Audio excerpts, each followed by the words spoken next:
Chapter 5. The next morning, I went to the bathroom to brush my teeth. I was half asleep, but when I looked into the medicine cabinet mirror, I woke up fast. I had whiskers. "Dad!" I yelled. "Dad, come in here, fast!" My voice sounded weird, halfway between talking and meowing. Dad came racing into the bathroom.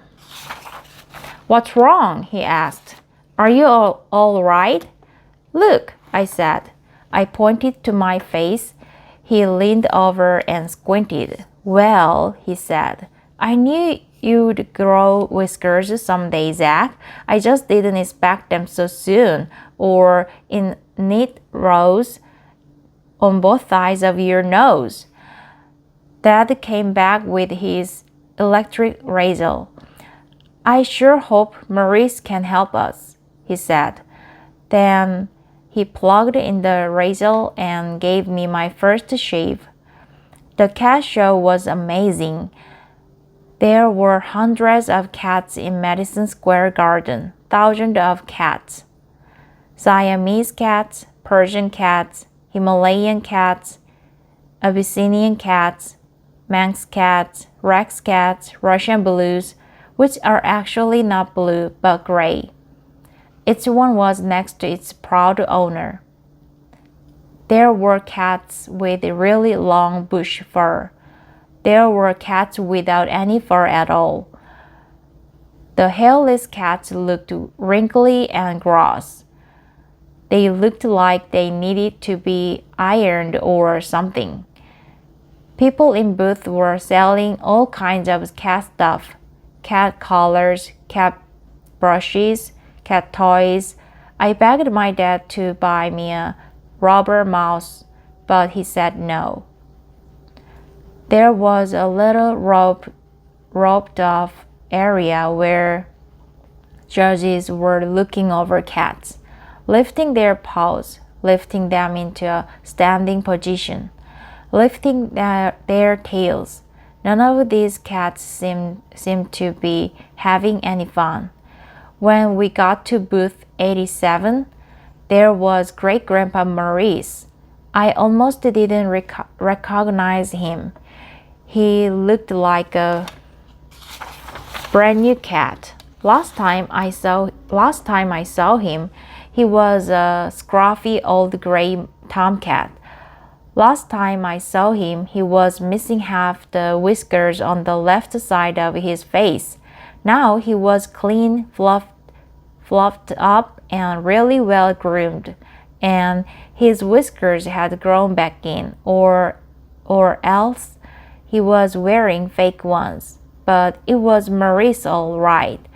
He was sneaking puffs on a big cigar. I guess the judges had a thing about cats smoking. A lady about the same age as my grandma Leah was holding his cigar and fussing over him. You could tell she was crazy about him.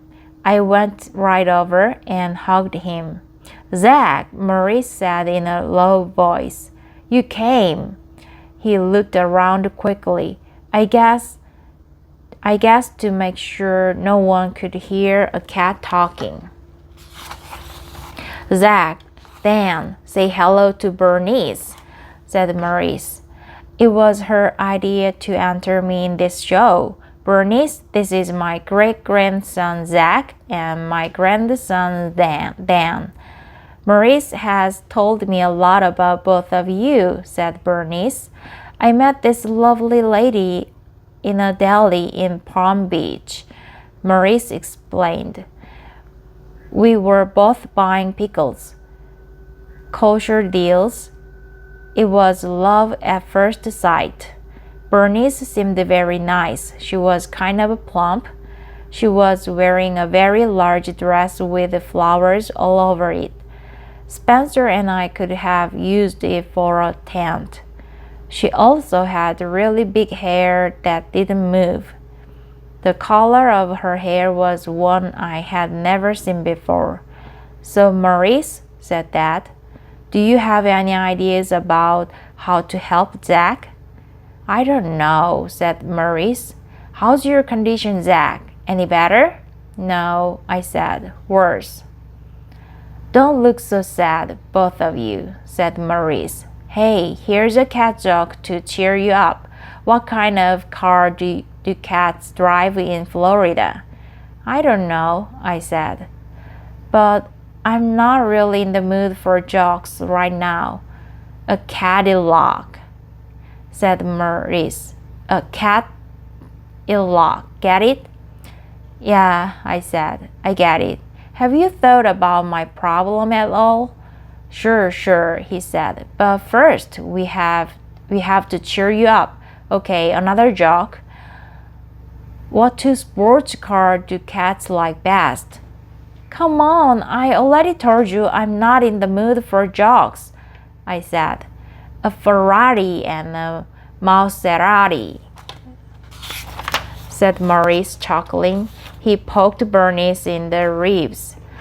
A Ferrari and a Maserati, he said. Get it? Bernice giggled and hugged him. Maurice, said Dad, Zack and I are really worried. This morning, he discovered whiskers, and if you look closely, his ears are getting kind of pointy. What? I shouted. They are? I didn't want to alarm you, said Dad. Great-Grandpa Maurice, are you going to help me or not? I asked. Because if you aren't... All at once, I stopped talking. Right then, I caught sight of somebody I never expected to see again. It was the weird lady from the museum.